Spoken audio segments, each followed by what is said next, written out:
Pana. What's up, everybody? Welcome to the Novichenko Whips YouTube channel. Hope you can guess what we're going to be trying to fit onto the F30 today. Pretty much got this cool looking splitter thing. So I've been through a couple attempts of installing a lip or a splitter on this F30 with the F80 M3 replica bumper, and pretty much nothing's worked out. Either the splitters or lips are super cheap and they're all ABS plastic that's doing a nice wave across the bottom here, or it's actually for the F80, which the bumper is like a couple inches wider, so they don't fit. This one is specifically for the F30 replica M3 bumper, and I've seen pictures of it where people have fitted it and it looks pretty cool. And I've seen pictures where people fit it sticking out quite a bit. That's not what I'm trying to do. We're gonna try to keep it kind of like more subtle, maybe like right under, maybe like this, depending on how it fits with the plastic pieces underneath. Reason being is this car is low already. I don't want to rip this off within a couple days or a week. And but I do like the lip look. I want a lip, and so let's see if this works out.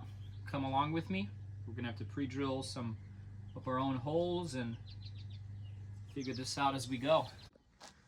Hope nobody's napping. Just gonna wake up the neighborhood.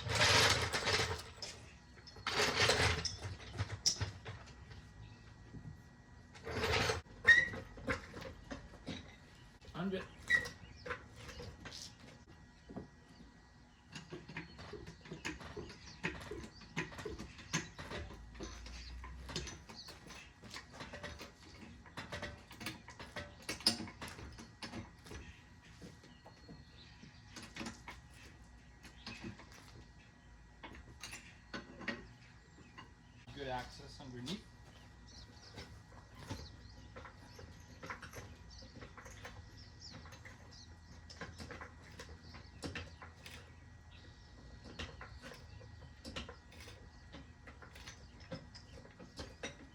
This should be plenty.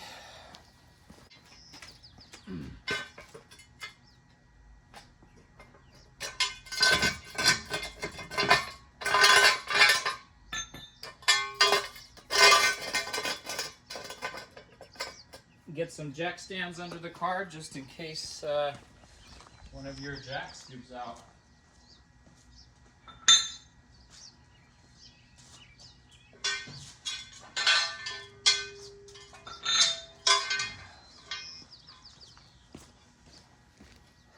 Safety third, as they say. Just kidding.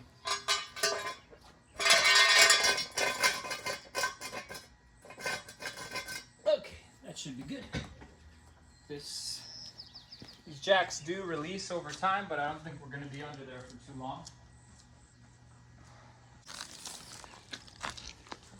Taking a look underneath. So there's a couple pre-drilled holes. I can't say that we're going to align with all of those, but I'm going to line up the splitter probably up to this here wind deflector thing, and see how things turn out, because if we put it on it, the splitter is gonna angle downward. Let's see.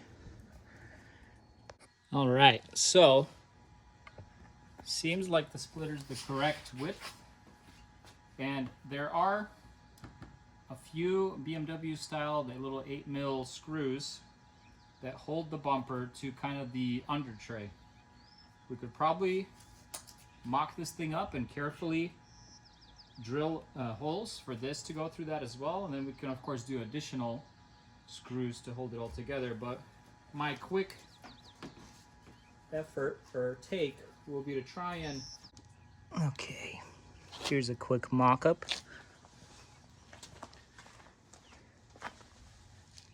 So it's not going to be angled upward like that because there is a flat plane on there. It's going to be sticking out more straight. So the gap here will be a little bigger.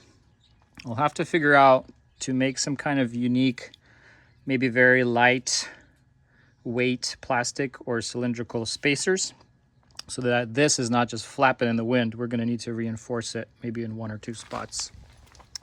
I see that a lot on all the various M cars where they have that splitter in the middle. But overall, I'm just gonna get to work on this and show you guys some progress when I'm have it secured with some screws here soon. Okay.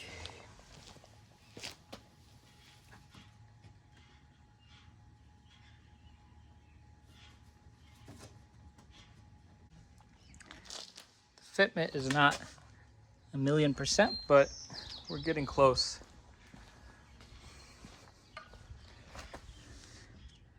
And so I'm gonna start drilling some hopefully neat holes and fitting it up. It does take a bit of patience to make sure everything is lined up. I've got the screws on the side all lined up. I have one there, one on the other side, and I'm gonna do a couple in the middle, and then we're almost done. We're gonna put it back on the ground and see how it all looks. Overall, I like it. It's not sticking out too far, so it's not affecting the approach angle, let's say, to go up speed bumps and stuff too much. And it adds a little lip on the bottom. Ta-da! It's looking pretty tight. So here's how I reused 2 of the existing holes that connect the bumper to the rear plastics or splash guards. Let me zoom out a bit. And then I added a couple new ones. For the centerpiece, of course, this lip is pretty stiff, but I have a couple pre-drilled holes here, and I might do a little further back, and I'll do kind of a rubber or plastic black spacer that'll help keep this from buffeting or buffering or whatever you want to call it. I guess I can make a little fun of myself. Sadly, I drilled straight through my bumper. So I was drilling here, and I did the same on that side, but I was more careful. And so the fiberglass, the drill goes pretty tough, and then as soon as it's through the fiberglass, it's cutting through the bumper like butter. And so I accidentally did that. Ha ha ha.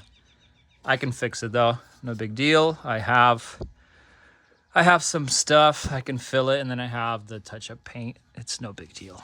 But yeah, overall, I had to use sadly a much thicker type screw to get into the metal retainer that's in the plastic piece, because the small 8 mils it was stripping and not really working.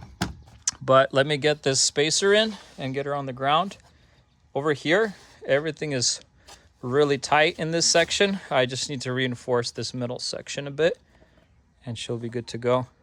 All right, so here we are. It's a little later than I expected to be out here, but everything is really nice and tight. I kept seeing that this thing was a little bit flappy, so kind of far back in there, you can spot I did a kind of 2-fit spacer and used like a really nice thick type of self screw or whatever, self-tapping screw, but it's like a really thick one, and it has these, I guess the way the threads on it are, they're like really wide, and so it really cuts in and grabs. And so just looking from the side, you'll never see that there's a spacer all the way in there, but it's screwed in, and so now it should be a lot more rigid, if you know what I'm saying, at the top speeds of this car. Let's put it on the ground and finally feast our eyes on the finished product.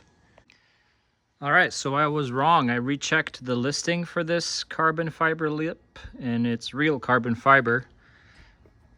Makes sense why it looked kind of maybe like a something else, because the weave, or I don't know, there's different carbon fibers, but it's pretty light. It's sturdy and strong. And so technically here she is. The car is pretty filthy, dirty. So I'll get you a nice beauty shot tomorrow. Happy new day, everybody. Here she is in daylight. So overall, I'd rate the lip maybe a 6 out of 10. Again, the effort of install was a little more than expected, but it's because you're fitting kind of a lip made for a replica bumper. There are a lot of lips out there for real M3s and M4s, but because this is a replica bumper, you kind of have to figure out, you know, some custom fitting options. I tried to fit it as far back as I can, so the lip is still present, but not hindering, you know, the approach angle when you're going to be coming up on speed bumps or curbs or anything like that, just to be extra safe.